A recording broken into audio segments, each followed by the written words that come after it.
Vous vous demandez si le React est légal ou si vous avez le droit de streamer le dernier épisode de One Piece sur votre chaîne Twitch? Ce sont des questions qui sont souvent revenues suite aux vidéos que j'ai faites sur le DMCA et la musique. Donc pour pas vous raconter n'importe quoi, je me suis renseigné et voici la synthèse de ce qu'il faut retenir concernant les droits d'auteur sur Twitch. Pour les besoins de cette vidéo, j'ai été en contact avec Maître Chomiak de Sasse, avocat au barreau de Paris et enseignant spécialisé dans l'accompagnement des professionnels dans les domaines du droit des nouvelles technologies, de la communication et de la publicité. Je préviens à l'avance, mais les échanges que j'ai pu avoir avec Maître Chomiak de Sasse ont donné lieu à des références vis-à-vis de la législation française. Je n'ai pas les subtilités d'autres pays francophones et donc il faudra vous référer à leurs propres lois. Mais donc on va s'intéresser au streaming en France, sur Twitch, et à un streamer français. Je précise également que j'ai contacté Twitch pour avoir une confirmation de leur position officielle et me renseigner sur les sanctions éventuelles, mais j'ai toujours pas eu de réponse suite à un mail envoyé le 27 décembre 2021, donc je ferai simplement référence aux lignes de conduite de la communauté de Twitch. Et dernière chose, pour ceux qui douteraient de mes intentions, je ne pars pas en croisade contre les streamers qui font du React ou qui diffusent des animés. Évidemment, ça m'ennuie pour plein de raisons, mais surtout du fait de ma position et de l'orientation de cette chaîne YouTube. Quand l'un d'entre vous me pose la question de savoir si c'est légal ou non de faire du React ou de streamer Naruto, je peux clairement pas dire ok vas-y tu peux y aller, y a pas de risque. Donc non, je fais pas cette vidéo pour faire la morale à qui que ce soit, j'ai décidé de la réaliser dans un but pédagogique et de mise en garde sur les risques que vous prenez si vous décidez malgré tout de faire du React,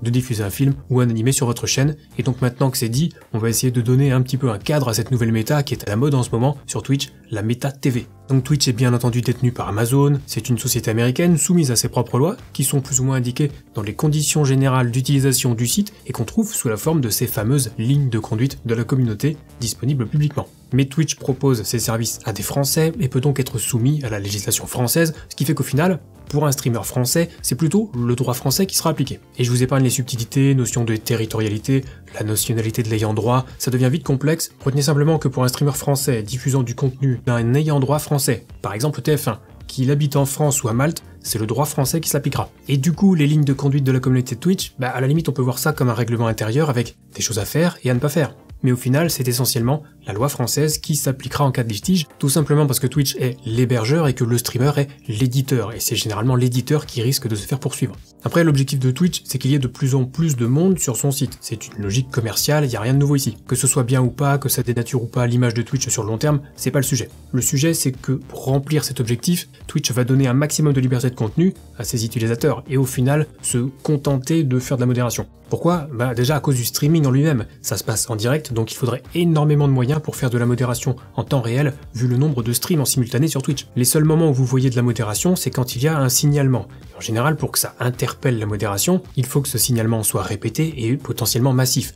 On suppose que c'est ce qui s'est passé avec Samuel Etienne, qui s'est fait bannir récemment pour avoir montré une couverture d'un vieux magazine Playboy sur laquelle on voyait un bout de fesse, même si c'est pas le sujet de la propriété intellectuelle ici, mais c'est aussi arrivé à des streamers qui ont voulu retransmettre les JO de Tokyo. Ils n'avaient pas les droits de diffusion, donc ils se sont fait strike. Ça s'arrête là, c'est même pas une question de censure, c'est juste une question de respecter la loi. Et comme je le disais, cette nouvelle méta TV est en plein essor en ce moment, du coup ça commence un petit peu à bouger. Alors on pourra quand même noter qu'il y a des bons élèves.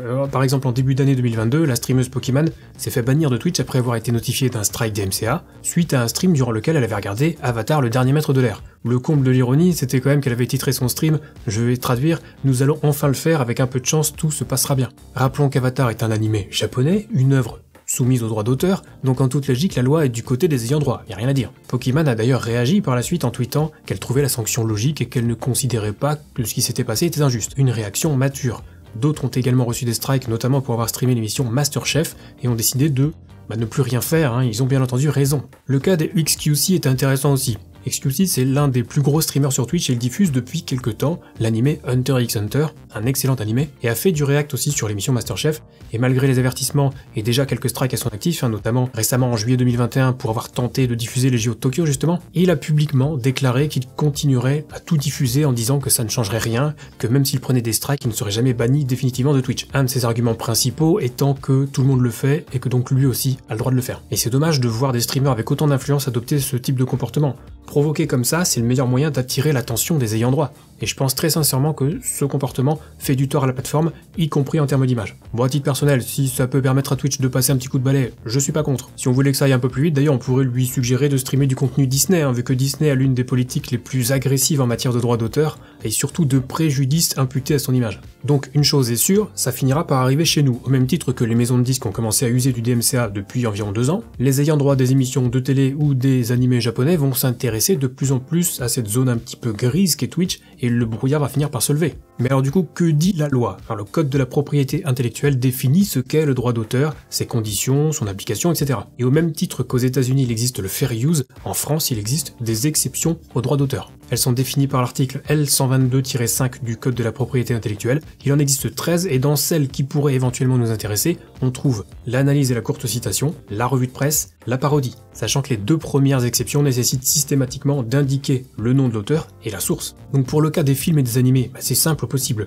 Diffuser un film ou un épisode complet, ce n'est pas une courte citation ou une analyse, ce n'est pas une parodie, ça ne constitue aucune exception au droit d'auteur. Donc là, aucune hésitation possible, c'est tout bonnement illégal. Pour le React, c'est relativement simple aussi. Ce n'est pas une parodie, ce n'est pas une courte citation non plus quand on diffuse une émission complète de C'est mon choix, et le seul point où on pourrait douter un peu, c'est l'analyse justifiée par le caractère critique. Et bien de l'avis de Maître Chomiak de Sas, de ce qu'on peut voir globalement du React et de la façon dont c'est fait, et je partage ce point de vue, ça ne rentre pas non plus dans le cadre des exceptions au droit d'auteur. C'est donc, techniquement, illégal là aussi et les streamers doivent disposer d'une autorisation s'ils veulent pouvoir faire ça. À titre de comparaison, pour vous donner une idée de ce qui est autorisé, on peut prendre l'exemple du fossoyeur de film. Ce youtubeur utilise des extraits de films, met sa voix par-dessus et analyse littéralement et critique l'œuvre. Ça c'est ok, on est totalement dans les exceptions au droit d'auteur, d'autant que comme cela est requis, les noms de l'auteur et de la source sont cités. Mais regardez Evelyne Thomas demander à quelqu'un s'il aimerait se faire tatouer le fion et réagir en disant qu'on adore les tatouages, ce n'est ni une analyse ni une critique de l'œuvre, donc non, ça ce n'est pas ok.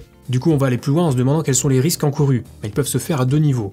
Si Twitch décide d'agir, vous risquez une suspension de votre chaîne, un bannissement, au moins temporaire. Ce fut le cas pour Pokémon qui a été banni pendant 48 heures. Bon, d'aucuns diront seulement 48 heures, mais ça c'est un autre débat. Mais l'autre risque vient du fait que le streamer est donc considéré comme un éditeur, comme je vous le disais. Et donc, si un jour, par le plus grand des hasards, une boîte vous laissant prendre à un gros streamer parce qu'il commence à gagner trop d'argent avec un contenu qui lui appartient pas, eh bien la raison évoquée serait tout simplement que ce streamer utilise une œuvre sans en détenir les droits, et il serait alors poursuivi pour contrefaçon. Et j'ai donc demandé à Maître Chomiak de Sas les peines encourues, et bien les sanctions pénales peuvent aller jusqu'à 300 000 € d'amende et 3 ans d'emprisonnement, voire davantage en cas de circonstances aggravantes. Alors oui, ce sont les peines maximales et ça peut être une peine de prison avec sursis, certes, mais ça fait quand même réfléchir, sans compter que ce sera inscrit sur le casier judiciaire. Et personnellement, j'ai pas du tout envie de jouer avec le feu en espérant que je me ferai pas prendre. J'aime bien le poker, mais pas à ce point. Et alors on peut se pencher également sur le cas du jeu vidéo. Il n'y a pas d'entité globale qui représente le jeu vidéo, contrairement à la musique où on a la SACEM ou la RIAA aux États-Unis. C'est donc chaque éditeur qui définit sa politique en matière de réutilisation de ses œuvres. Par exemple, Devolver propose carrément un site où vous pouvez obtenir une autorisation écrite de leur part pour diffuser leurs jeux. Nintendo prévoit également d'autoriser le streaming de ses jeux et la monétisation sous certaines conditions. Mais un jeu appartient bien à quelqu'un, il y a donc des droits. Et là aussi, techniquement, les éditeurs pourraient, s'ils le voulaient, intenter des procédures. Et si les éditeurs de jeux ont fait le choix de ne poursuivre personne, il faut voir ça comme une tolérance extrême. Une tolérance qui les arrange puisque ça leur fait une publicité gratuite et peut permettre aussi de vendre des produits dérivés plus facilement par la suite. Mais il arrive d'ailleurs très fréquemment que les éditeurs offrent des clés de jeu eux-mêmes, voire carrément donnent de l'argent à des streamers pour qu'ils jouent à leur jeu en live. C'est bien la preuve que la tolérance arrange tout le monde. Les développeurs de Among Us, vous croyez bien qu'ils étaient ravis que les streamers diffusent leurs jeux, ça a boosté les ventes de façon incroyable. Donc il faut vraiment bien prendre conscience de cette notion de tolérance qui est appliquée ici pour le jeu vidéo et qui est beaucoup moins présente sur des contenus comme la musique, on le voit bien depuis 2 ans, ou le contenu audiovisuel, et là on est en plein dedans, c'est en train d'arriver. Donc au final c'est de la tolérance, avec une logique économique, comme bien souvent, c'est l'argent qui est au centre de tout. C'est d'ailleurs en partie pour ça que TF1 ne va pas porter plainte quand un streamer diffuse Koh-Lanta. Le streamer sera juste strike, mais ça n'ira pas au tribunal, parce qu'il y aurait tout simplement pas d'argent à se faire pour TF1. Et on en revient au risque, car même si, encore une fois, techniquement, il pourrait se passer des choses, pour l'instant, et tant qu'il n'y aura pas de gros signalements, ça passera encore sous le radar. Donc risque limité, pour l'instant. Pas nul, mais limité. Mais risque quand même. Parce que je rappelle à nouveau qu'il s'est passé la même chose avec la musique, et ça arrivera pour le reste, c'est une certitude. Et comme d'habitude, il faudra attendre des sanctions pour que ça bouge, parce que là c'est encore relativement calme, donc tout le monde pense que c'est safe, parce que le jour où une boîte se dira qu'il y a de l'argent à prendre, parce qu'un streamer utilise leur contenu sans leur accord, croyez bien qu'ils le feront, et ils seront totalement dans leurs droits. Donc à vous de voir si vous voulez tenter le diable ou rester dans les clous, mais sachez que tôt ou tard, ça finira par être encadré, et risquer de tout perdre pour faire un petit peu d'audience à un instant T, c'est à mon sens un mauvais choix de carrière et une vision très court-termiste du métier de streamer.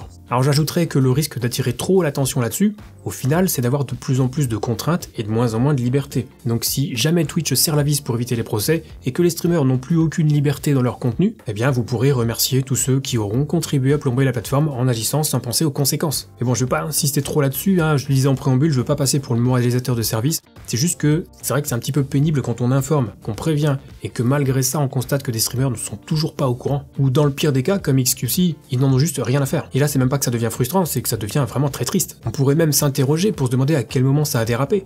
Il y a un gars un jour qui a décidé de prendre une émission de télé, de la diffuser sur sa chaîne Twitch et de faire des commentaires dessus. Et comme on lui a jamais rien dit, il a considéré que c'était ok. Et depuis, d'autres streamers se sont engouffrés dans la brèche sans se renseigner, naissance de la méta TV. Et pourtant, c'est pas pour remuer le couteau dans la plaie, mais c'est écrit noir sur blanc dans les lignes de conduite de la communauté de Twitch, qu'il est interdit de diffuser des programmes télévisés. Donc voilà, en tout cas, j'ai essayé de mettre un petit peu de lumière sur un aspect du streaming qui est pas forcément très simple à aborder, la loi peut vite devenir complexe, le droit d'auteur en particulier, mais au moins maintenant vous avez toutes les cartes en main, en tout cas pour ceux qui ont regardé cette vidéo. Et si jamais vous croisez quelqu'un qui se pose la question de savoir s'il peut diffuser telle ou telle chose sur sa chaîne, on peut résumer de façon grossière. Soit vous avez les droits ou une autorisation des ayants droit, et là c'est ok, soit vous n'avez ni l'un ni l'autre, et là c'est un délit, et aux yeux de la loi ce sera qualifié comme étant de la contrefaçon. Je remercie à nouveau Maître Chomiak de Sas d'avoir pris le temps de me répondre, nos conversations étaient vraiment très enrichissantes. Vous trouverez le lien du site internet de son cabinet dans la description de la vidéo juste en dessous. Si vous voulez discuter davantage du sujet, je vous invite à le faire en commentaire, ou pourquoi pas venir en discuter quand je suis en live sur Twitch, la porte est ouverte, c'est quand vous voulez,